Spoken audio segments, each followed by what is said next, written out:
Temporary cords can be laid on the floor when kept away from the public.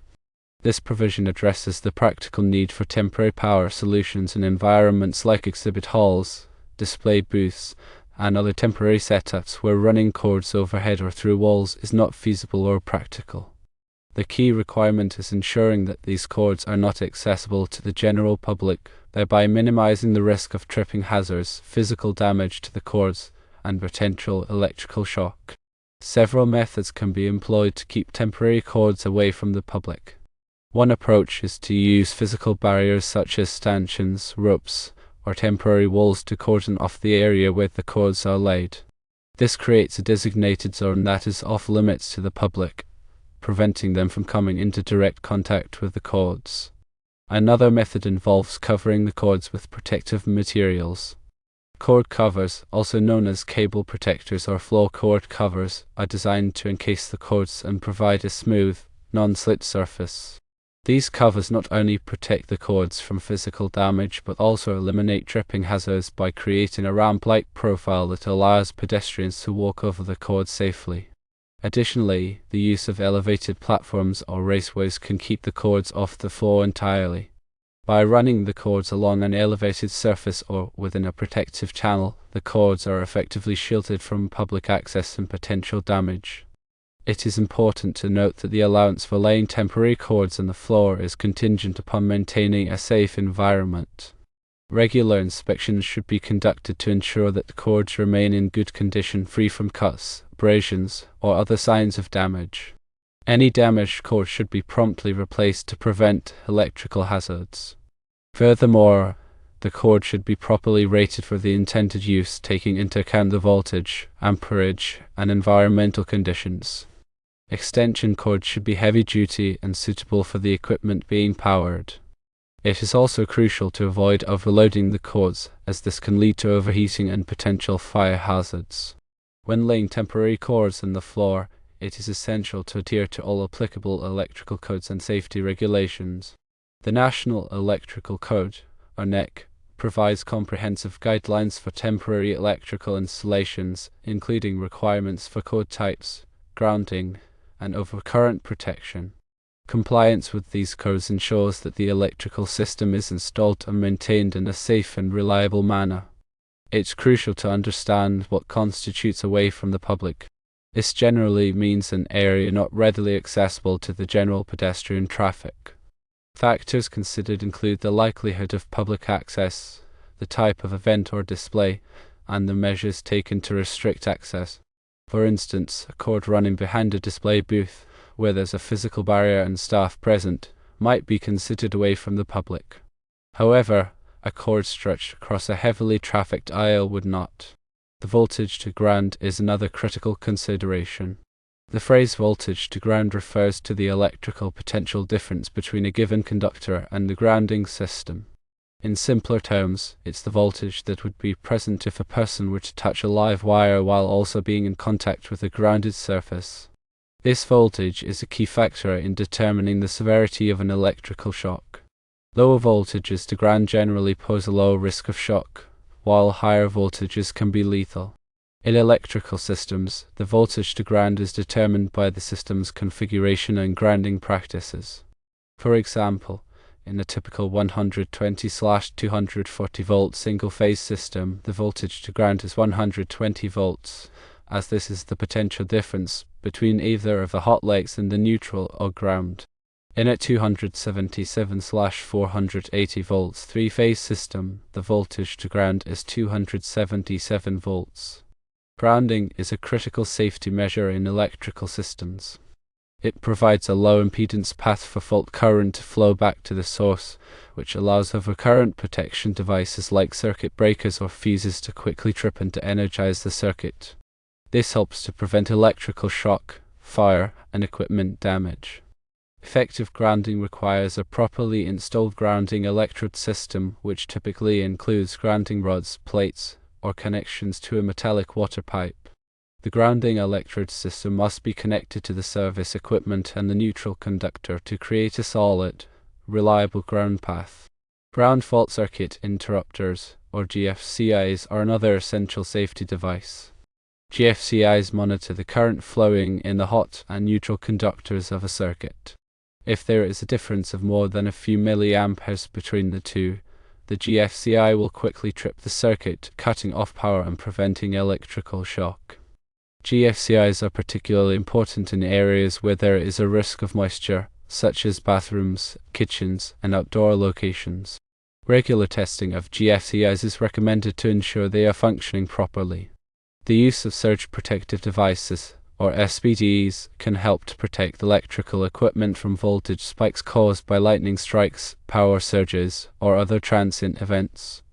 SPD divert excess voltage to ground, preventing it from damaging sensitive electronic components. SPD are available in a variety of configurations, including whole-house surge protectors, plug-in surge protectors, and hardwired surge protectors. Proper wiring practices are essential for electrical safety. All wiring connections should be made in accordance with the NEC and industry standards.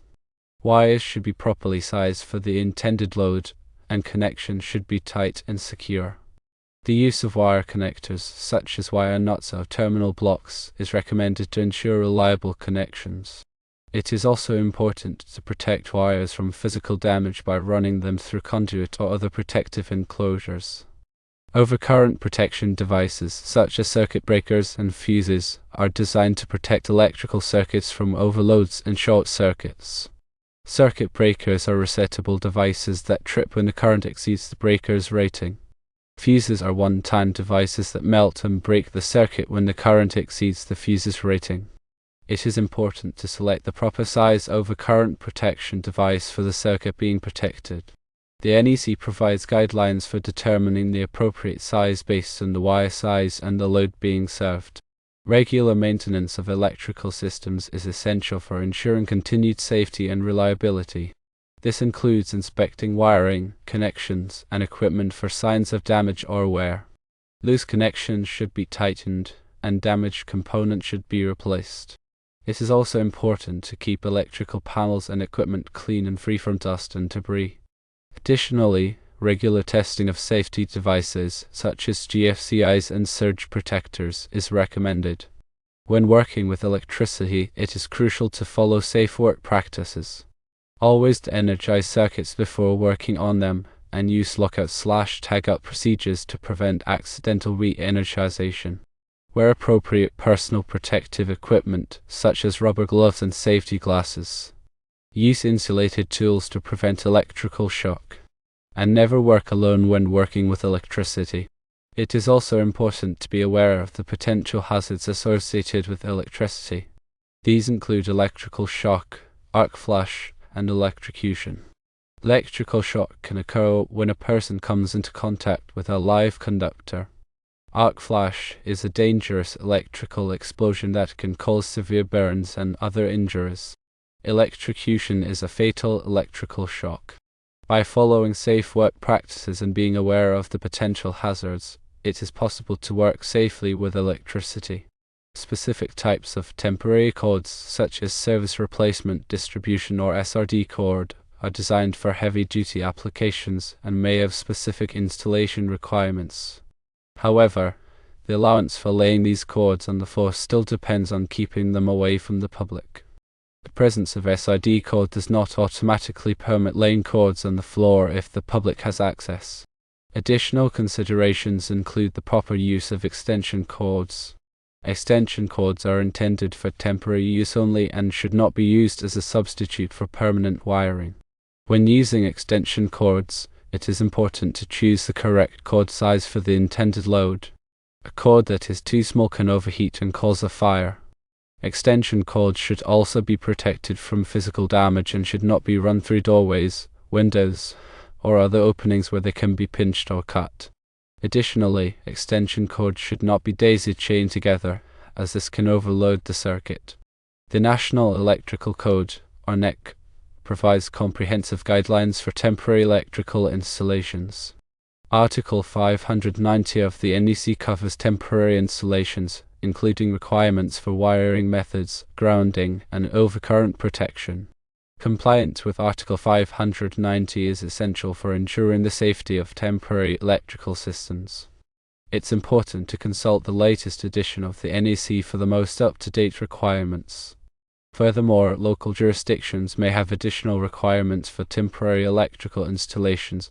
It is important to check with the local electrical inspector to ensure compliance with all applicable codes and regulations. Ignoring these regulations can lead to fines, project delays, and, most importantly, safety hazards. The NEC also specifies requirements for the types of cords that can be used for temporary wiring. These requirements are based on the cord's ampacity, voltage rating, and suitability for the environment in which it will be used. The NEC also specifies requirements for the grounding of temporary electrical systems. Grounding is essential for preventing electrical shock and ensuring the proper operation of overcurrent protection devices. Temporary electrical systems must be grounded in accordance with Article 250 of the NEC. Grounding can be achieved by connecting the system to a grounding electrode system such as a grounding rod or a metallic water pipe. It is also important to ensure that all metal enclosures and equipment are properly bonded to the grounding system. The NEC also specifies requirements for overcurrent protection of temporary electrical systems. Overcurrent protection devices, such as circuit breakers and fuses, are designed to protect electrical circuits from overloads and short circuits.